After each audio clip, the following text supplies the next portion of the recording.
पाकिस्तान को तुलसी से डर लगता है। उस तुलसी से डर लगता है जो कहती है कि मैं हिंदू हूं। वो तुलसी जो मंदिर जाती है, वो तुलसी जो हरे रामा हरे कृष्णा लीन होकर भजन गाती है और नरेंद्र मोदी को अपना दोस्त बताती है। अब ये तुलसी अमेरिका की इंटेलिजेंस चीफ यानी कि सारी खुफिया एजेंसियों की डायरेक्टर बनने जा रही है। बस इतनी खबर सुनकर शहबाज शरीफ के पैरों के नीचे की जमीन खिसक गई। तुलसी के नाम के ऐलान के बाद पाकिस्तान में कैसे अर्थक्वेक आया, उसकी तीव्रता कितनी है, सब कुछ समझने के लिए ये रिपोर्ट देखिए। न्यू प्रेसिडेंट ऑफ अमेरिका की न्यू एडमिनिस्ट्रेशन में काफी नाम ऐसे हैं कि जिनसे पता चलता है कि India is on top of the list. बात यह है कि हिंदू इस वक्त पूरी दुनिया पर राज कर रहे हैं, क्या कहोगे? हिंदू, आप ये बेसिकली किसी हद तक ठीक भी कह रही हैं कि हिंदू हर जगह अपना आप रेट्स पर बैठ भी रहे हैं, और क्योंकि वो देखे मेरिट पे आ रहे हैं हर जगह। हमारी कौम पीछे ही है, पाकिस्तान तो वैसे ही सबसे पीछे। पाकिस्तानी, मैं मुसलमानों की बात कर रही हूँ। जयशंकर का बयान यहाँ पे कोट करूंगी। उन्होंने कहा कि ट्रम्प के आने की वजह से बहुत से लोग जो है, बहुत सी कंट्रीज जो है वो कंफ्यूजन का शिकार है, लेकिन इंडिया किसी भी किस्म की कंफ्यूजन का शिकार नहीं है, क्योंकि वजह यह है कि उन्हें पता है कि ट्रम्प की जितनी भी पॉलिसीज होंगी वो प्रो इंडियंस होंगी और इंडियन ब्रेन की जो है ना इस वक्त दुनिया को बहुत ज्यादा जरूरत है। Tulsi Gabbard is first Hindu US Congress women.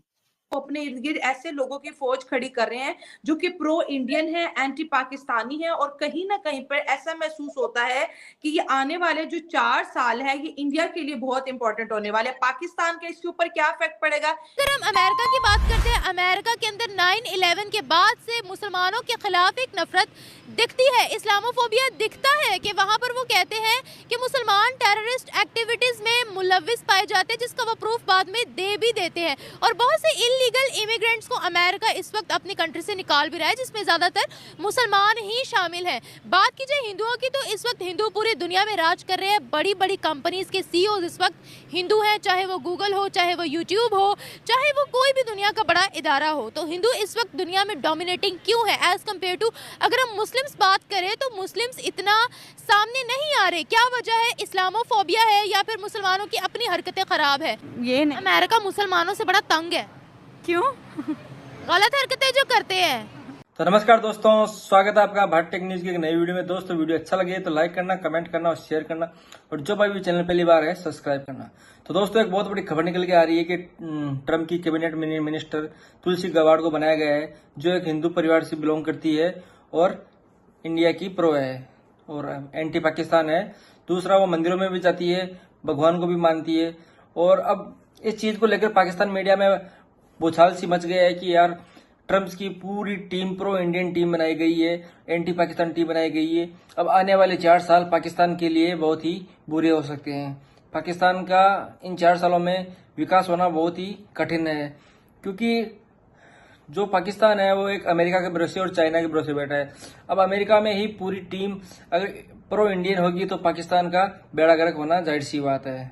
America के अंदर जो एडमिनिस्ट्रेशन डोनाल्ड ट्रम्प साहब की आ रही है उसमें या तो प्रो इंडिया लोग हैं जो डोमिनेट कर रहे हैं, और उनमें से कुछ जो हैं वो या तो हिंदू हैं या इंडियन ओरिजिन से हैं।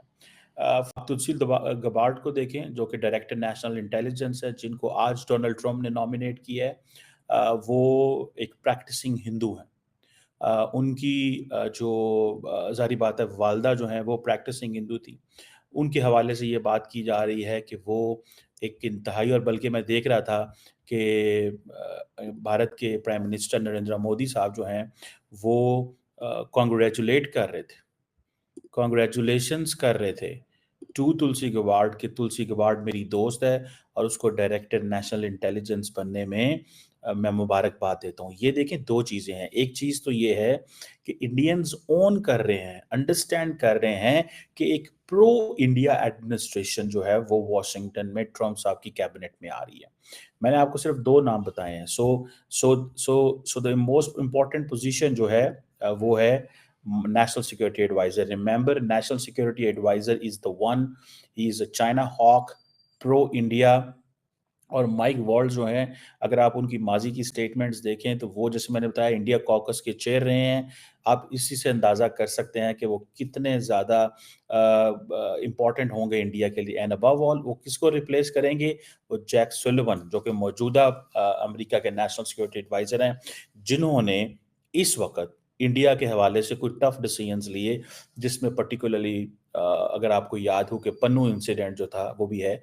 और सुनने में यही आता है कि जो अमेरिकन डीप स्टेट थी, led by NSA and led by other guys, ये जो हैं डायरेक्टर नेशनल इंटेलिजेंस और बाकी इन लोगों ने पुश किया था बेसिकली कनाडा को कि आप you should be get tough on India. So लग ये रहा है कि माइक वॉल्ट्स के आने से तुलसी गबार्ड, जो कि national director national intelligence chief आ रही हैं, और आपको पता है जो डायरेक्टर नेशनल इंटेलिजेंस है उसका काम क्या है? उसका काम है कि 18 जो अदारे हैं इंटेलिजेंस के, उनको उनको उनकी इंफॉर्मेशन को मर्ज करना। ये बेसिकली 9/11 के बाद ज़रा ज़्यादा इसकी वैल्यू बढ़ गई थी और इसके ऊपर काम होना शुरू हो गया था। सो तुलसी गबार्ड, आप देख सकते हैं कि नरेंद्र मोदी का लेवल ऑफ फ्रैंकनेस, दोस्ती इतनी है उनके साथ कि उन्होंने ट्वीट कर दी है और मुबारकबाद दी है। ये ऐसे ही है कि मतलब one can not even imagine, आप इमेजिन भी नहीं कर सकते, ठीक है, कि ऐसी चीज़ें जो हैं। और वो उनको आप देख सकते हैं कि अमेरिका की जो अब नेशनल एडवाइज़र है, he is being considered as a जो यूएस कैबिनेट में है, वो एक उसको एक कहा जा रहा है कि she is Hindu nationalist, strong Hindu nationalist, and she beliefs कि जो नरेंद्र मोदी है वो उसके साथ वो पुरानी मुलाकातें, बल्कि मैं यहाँ पे बताता चलूँ, जब 2014 के अंदर नरेंद्र मोदी प्राइम मिनिस्टर बने, उनके लिए थोड़ी उस वक़्त मुश्किलात थी, क्योंकि एज़ ए प्राइम मिनिस्टर उनको शायद ये था कि अमेरिका के अंदर मेरे ताल्लुकात कम हैं, तो उन्होंने तुलसी गबार्ड, जो कि मौजूदा डायरेक्टर नेशनल इंटेलिजेंस हैं, उसको इनवाइट किया था। सो मेक श्योर करेंगे what is going on in the Indian community in America and in Delhi, चीज़ें कैसी देखी जा रही हैं। अब आ जाएँ, अगर आप नेक्स्ट पर्सन जो है, ही इज़ विवेक रामास्वामी।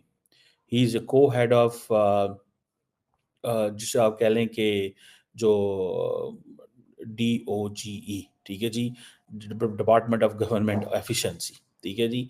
ये जो डॉग या डोज या जो भी इसको बोल रहे हैं, वो डिपार्टमेंट ऑफ गवर्नमेंट एफिशिएंसी जो है उसको को-हेड करेंगे along with Elon Musk. And Elon Musk जो है, उनकी आप ये समझें कि स्टारलिंक अब इंडिया पहुंच रही है। पहले तो एलन मस्क के लिए मसले मसाइल थे कि वो स्टारलिंक को नहीं पहुंचा सके और बहुत सारी चीज़ें थी उस वक़्त, लेकिन अब ये समझें कि एलन मस्क की जो स्टारलिंक है वो इंडिया आएगी। अब विवेक रामास्वामी, जो कि इस चीज़ पे बिलीव करते हैं और नरेंद्र मोदी की बड़ी खुल्लम-खुल्ली तारीफ़ कर चुके हैं। उन्होंने ये कहा, उन्होंने बिल्कुल ये कहा, उन्होंने कहा कि जब 2023 में नरेंद्र मोदी ने अमेरिकी कांग्रेस में खिताब किया, तो खिताब करते हुए उन्होंने कहा कि देखो मोदी किस तरह अपनी आइडेंटिटी को क्लेम करता है। We should claim our identity. ये विवेक रामास्वामी ने कहा, और वो is very pro India person inside the American administration. Then Elon Musk का मैंने बताया, वो खैर उनके माजी में तो इंडिया के साथ इतने ताल्लुकात अच्छे नहीं रहे। उसकी वजह ये रही है कि वो बहुत कुछ फेवर्स मांग रहे थे इंडिया से, लेकिन इंडियंस ने उनको वो फेवर्स नहीं दी। तो दोस्तों, देखा आपने वीडियो में, ट्रम्प साहब अपनी टीम बना रहे हैं और जिसमें पूरे मेंबर्स प्रो इंडियंस बना रहे हैं। ये बात सुनकर पाकिस्तान मीडिया और चाइना में थोड़ा सा भूचाल मचा है। और हमारे डॉक्टर जयशंकर साहब ने भी एक बयान दिया था कि ट्रम्प के आने से पूरी दुनिया में भूचाल सी मचा है, लेकिन इंडिया इस चीज़ से खुश है और पूरी दुनिया डरी हुई है ट्रम्प साहब के इलेक्शन जीतने से। लेकिन इंडिया हमेशा ट्रम्प साहब का सपोर्ट करती है, तो उनको मालूम है कि हमारे लिए एक अच्छी बात ये है। और ट्रम्प साहब भी अब अपनी टीम पूरी प्रो इंडियन टीम बना रहे हैं, जिसको लेकर पाकिस्तान में अभी बवाल मचा हुआ है कि पाकिस्तान के आने वाले 4 साल बहुत मुश्किल जाने वाले हैं। तो दोस्तों, आपको वीडियो कैसा लगा और आपकी क्या राय है, कमेंट में जरूर बताना। और वीडियो अच्छा लगा हो तो एक लाइक करना और शेयर करना, और जो भाई भी चैनल पहली बार है सब्सक्राइब करना। जय हिंद, जय भारत।